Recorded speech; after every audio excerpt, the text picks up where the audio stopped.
কিবা এটা কওক এতিয়া আমি ইয়াত ৰাইজসকল ইয়াত এতিয়া 96 নং দিখমুখ মণ্ডলৰ বিৰোধী ঐক্য মঞ্চৰ এইটো অস্থায়ী নিৰ্বাচনী কাৰ্যালয় আৰু ৰাইজৰ জ্ঞাতাৰ্থে জনাওঁ যে 96 নং বিধানসভা সমষ্টিৰ বিৰোধী ঐক্য মঞ্চৰ প্ৰাৰ্থী শ্ৰীযুত অখিল গগৈদেৱ এইবাৰ আমাৰ বিৰোধী ঐক্য মঞ্চৰ এজন শক্তিশালী প্ৰাৰ্থীৰূপে নিৰ্বাচন অৱতীৰ্ণ হৈছে।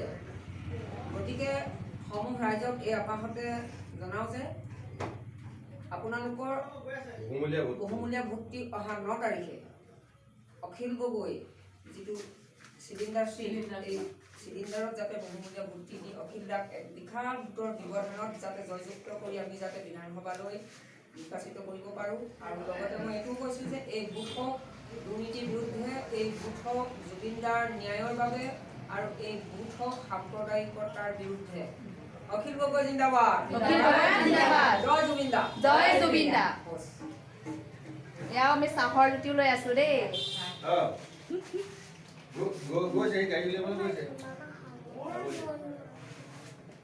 অখিল গগৈ জিন্দাবাদ, গৌৰৱ গগৈ জিন্দাবাদ।